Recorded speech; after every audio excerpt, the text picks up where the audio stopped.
Saya mau cerita, ada dua orang sahabat yang tinggal di sebuah desa kecil di Italia. Sebut saja nama mereka adalah Pablo dan Bruno. Mereka adalah anak muda yang memiliki impian yang tinggi. Mereka sering berkhayal bagaimana kalau suatu hari nanti mereka menjadi orang terkaya di desanya. Keduanya merupakan orang yang sangat ambisius. Yang mereka perlukan adalah sebuah kesempatan. Pada suatu hari, kesempatan itu pun datang. Kepala desa memutuskan untuk mempekerjakan kedua anak ini untuk membawa air dari sungai ke sebuah penampungan air di tengah desa. Keduanya masing-masing membawa 2 buah ember dan segera menuju ke sungai. Menjelang sore, keduanya telah mengisi penampungan air sampai penuh.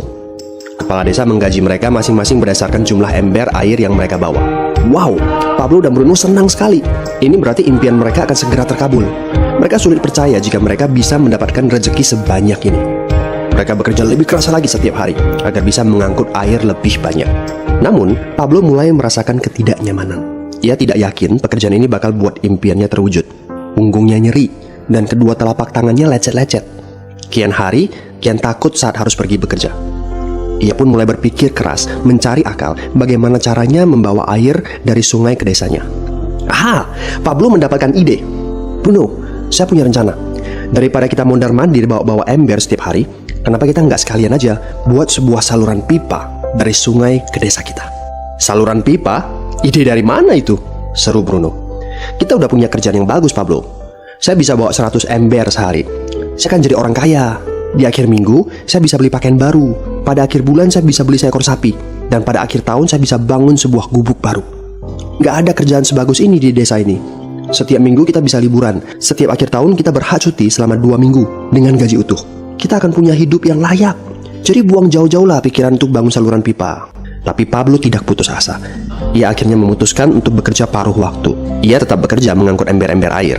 Separuh waktunya, serta di akhir pekan, dia luangkan waktu untuk bangun saluran pipanya. Hal itu tidak mudah. Penghasilannya otomatis menurun dan dibutuhkan waktu 1 hingga 2 tahun sebelum saluran pipanya bisa menghasilkan sesuatu yang berarti. Bruno dan orang-orang desa mulai mengejek Pablo. Dia menyebutnya Pablo si manusia saluran pipa. Bruno yang berpenghasilan hampir 2 kali lipat dari Pablo terus memamerkan barang-barang baru yang berhasil ia beli.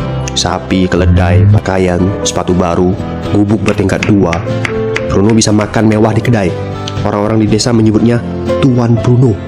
Sementara Bruno berbaring santai di sore hari pada akhir pekan, Pablo terus saja menggali saluran pipanya. Pada bulan-bulan pertama, Pablo memang tidak bisa menunjukkan hasil dari usahanya. Pekerjaannya memang sangat berat, bahkan lebih berat daripada kerjaan Bruno. Karena Pablo juga harus bekerja pada malam hari. Demikian pula di akhir minggu. Tapi Pablo selalu mengingatkan pada diri sendiri bahwa impiannya dibangun berdasarkan pada perjuangan yang dilakukan hari ini. Dari hari ke hari, dia terus menggali, inci demi inci. Sedikit demi sedikit, lama-lama jadi bukit. Dari 1 inci kemudian menjadi 1 kaki. Kemudian jadi 10 kaki. Kemudian 20 kaki, 100 kaki, dan seterusnya. Bersakit-sakit dahulu, senang-senangnya kemudian. Demikian dia terus menyemangati dirinya sendiri. Sepulang kerja, tubuhnya lelah sekali. Fokus pada hasilnya. Kata-kata itu terus ia ulangi dalam hati setiap hari saat dia pergi tidur. Sementara dari bar di desa itu terdengar gelak tawa mengiringinya ke alam mimpi. Ayo, fokus pada hasil akhir. Hari berganti bulan, saluran pipanya sudah setengah jadi. Saat beristirahat, Pablo melihat dari jauh sahabatnya Bruno yang terus saja mengangkut ember-ember. Bahu Bruno tampak semakin lama semakin membungkuk. Dia menyeringai kesakitan. Langkahnya semakin lamban akibat kerja keras setiap hari. Dia semakin jarang bersantai-santai di tempat tidur gantungnya. Dia lebih sering terlihat di bar, duduk dengan wajah letih dan murung. Saat pengunjung bar melihat Bruno, mereka saling berbisik. Hei, ini dia Bruno si manusia ember. Dia lebih suka duduk sendiri di sudut yang gelap ditemani botol-botol kosong di sekelilingnya. Akhirnya, saat bahagia Pablo pun tiba. Saluran pipanya sudah rampung. Orang-orang desa berkumpul saat air mulai mengalir dari saluran pipanya menuju ke penampungan air di desa. Sekarang, desa ini sudah bisa mendapatkan pasokan air bersih secara tetap. Pablo tidak perlu lagi membawa ember. Artinya, airnya akan terus mengalir, baik dia sedang bekerja maupun tidak. Air itu mengalir saat dia makan, saat dia tidur. Air itu mengalir di akhir minggu ketika dia asyik bermain.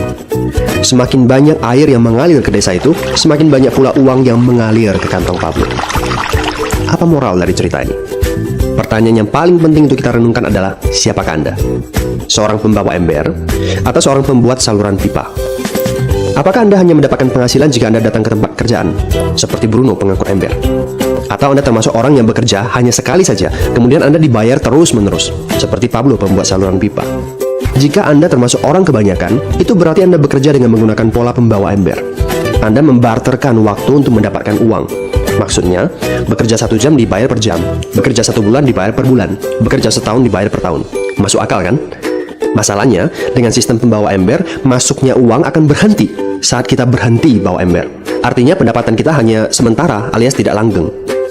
Kalau di suatu pagi Bruno bangun dan punggungnya terasa sakit, sehingga dia tidak bisa bangkit dari tempat tidurnya, berapa uang yang akan dia dapatkan hari itu?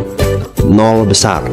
Fakta yang harus kita sadari adalah kita tidak bisa bekerja selamanya karena faktor usia dan kesehatan.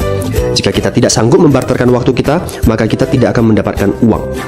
Pablo jauh hari sudah menyadari keterbatasan ini.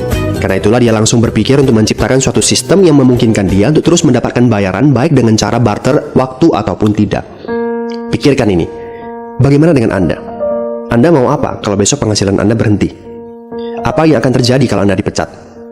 Apa yang terjadi kalau kemudian Anda sakit atau cacat sehingga tidak bisa membawa ember lagi? Bagaimana seandainya perawatan kesehatan yang mendadak yang harus Anda jalani menghabiskan uang tabungan Anda? Apa yang terjadi bila uang tabungan Anda itu langsung menguap dalam semalam? Kalau penghasilan Anda berhenti besok, untuk berapa lama Anda bisa membayar hipotek Anda? Cicilan rumah? Mobil Anda? Ataupun untuk biaya sekolah anak-anak Anda? 1 tahun? 6 bulan? 3 bulan? Atau 3 minggu? Jelas, apakah Anda bekerja sebagai penyapu jalan, bekerja di kantor, punya jabatan tinggi, atau memiliki toko, seorang profesional di bidang tertentu, tetap saja Anda membarterkan antara satuan waktu dengan satuan uang. Apakah dengan cara demikian Anda akan aman? Satu-satunya jalan untuk menciptakan keamanan yang sesungguhnya adalah seperti yang dilakukan oleh Pablo, yaitu membangun saluran pipa saat Anda masih bekerja sebagai pembawa ember. Dengan membangun sebuah saluran pipa, Anda cukup mengerjakan pekerjaan sekali saja, capeknya sekali saja, tetapi Anda akan dibayar terus-menerus. Saluran pipa ini akan memberikan Anda penghasilan walaupun Anda sedang tidur ataupun Anda sedang main.